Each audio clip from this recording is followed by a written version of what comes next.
Hello my dear students of Standard 9, welcome to Botany class. How are you everybody? I hope you all are well and safe. Today I am starting a new chapter, that is Transport in Organism of chapter 6. And from this chapter we will discuss about diffusion and osmosis process. So today's topic is diffusion and osmosis process. In the class we will be talking about diffusion and osmosis. This is one of the basic concepts of life science and biology and whatever. This is the fundamental concept that you need to know as a scientist. Now, what is diffusion? Diffusion is a situation where the molecules transfer themselves from high concentration to low concentration. It is the general rule of nature. Like say, you will take a glass of water and you take a very concentrated color. You take that color and you put a drop of that color in the water. You will see color will slowly mix without the rest of the water of the glass, and it will make the whole glass equally colorful. So let's see the definition of diffusion. Under the same temperature and atmospheric pressure, the process of movement of certain molecules from its higher concentration to its lower concentration is called diffusion. Let's see the another example of diffusion. If some sugar is added in a beaker of water, the sugar molecule will spread from high concentration to low concentration area, and after that the water of the whole beaker tastes sweet. It is happened due to diffusion process, and the process will continue until the concentration of two solutions become same. Here this one is a sugar, lump of sugar. The sugar put it in a beaker of water and there is high concentrated sugar solution. This sugar solution will spread from high concentration to low concentrated area. So after this sugar will spread all over the water. This is the diffusion process. So from the figure you have to understood that basically the molecule of any substance with higher concentration always is spread to its lower concentration. Now let's see the importance of diffusion process.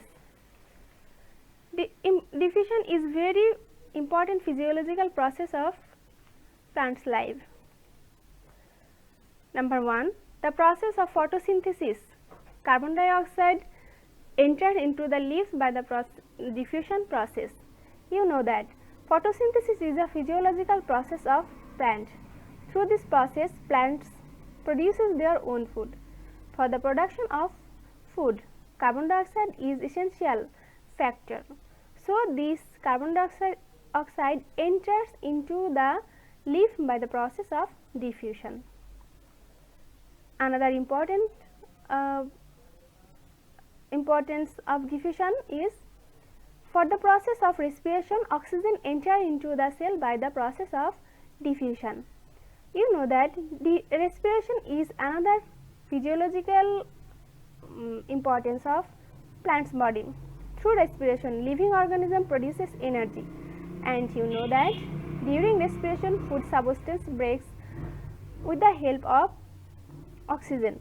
So this oxygen enters into the cell by the diffusion process.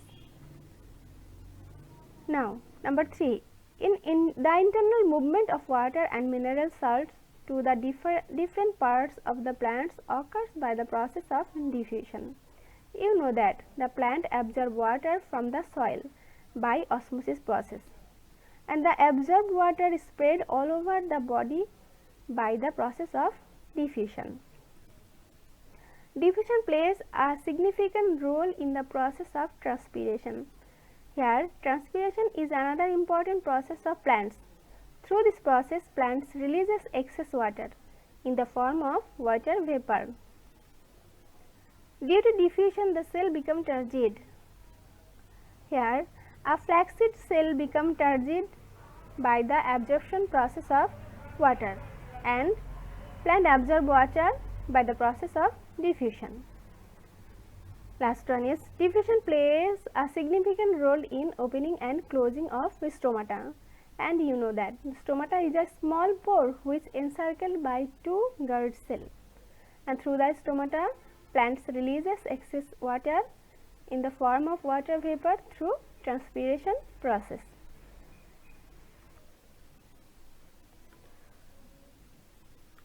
Now, osmosis process.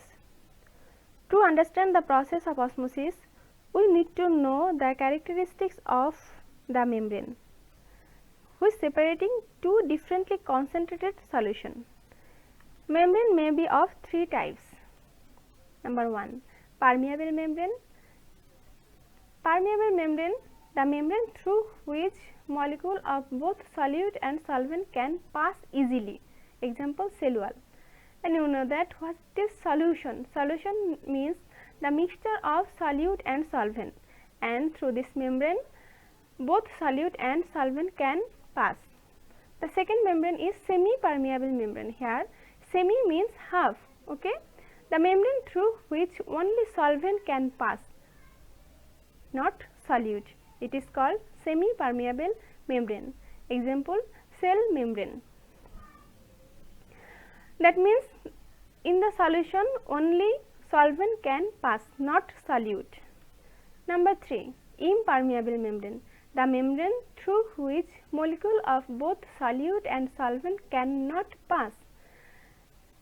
That is called impermeable membrane. Example, polythene is the example of impermeable membrane.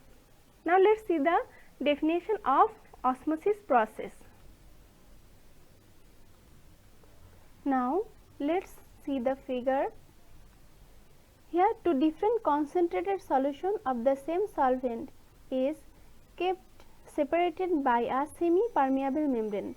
Everybody follow. Here is two solution. This two solution is separated by a semi-permeable membrane.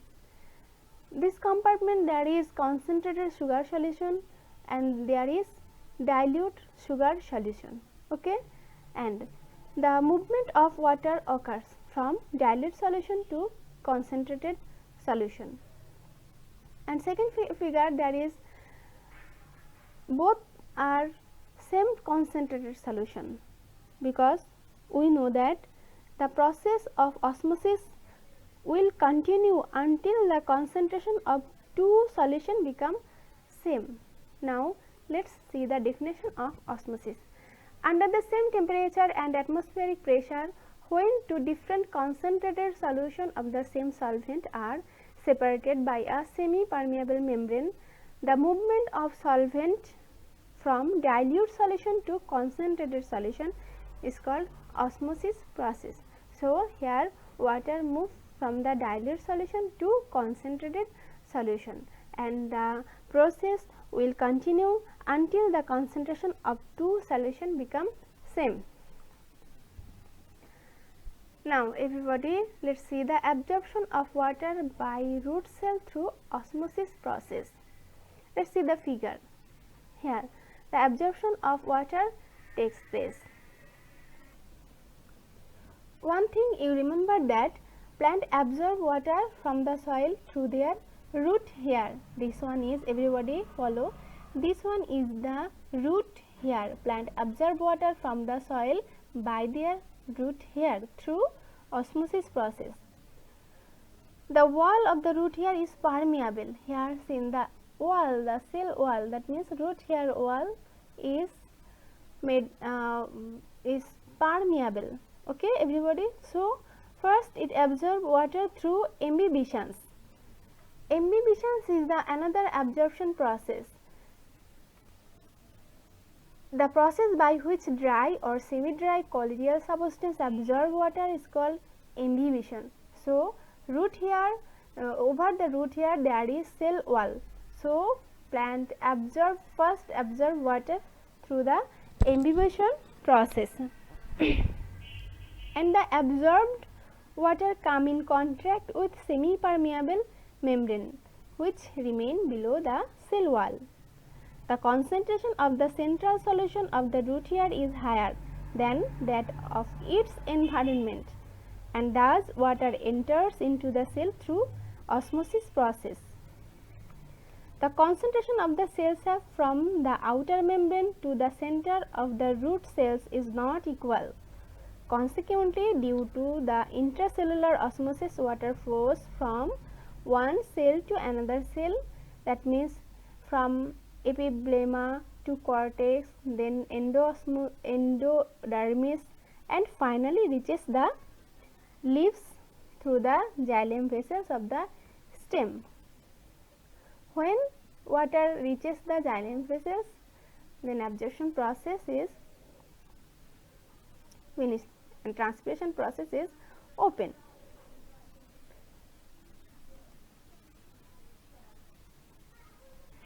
Now let's see the importance of osmosis process. Osmosis is very important physiological process of living organism, like this one. First one is absorption and conduction of water. Plant absorb water from the soil by the process of osmosis. Opening and closing of stomata. The process of opening and closing of stomata is controlled by the osmosis process. Cell turgidity and growth. The cells swell up by absorbing water by the process of osmosis. It is necessary for the cell to swell up for enlargement, strong and growth of the cell. Rigidity to cell. Flaccid cell becomes strong due to absorption of water by the process of osmosis. Regulate the rate of transpiration. The plant releases water vapor mostly through the stomata. The osmosis process controls the rate of transpiration indirectly by closing and opening of stomata. Okay everybody, today up to this. Thank you everybody.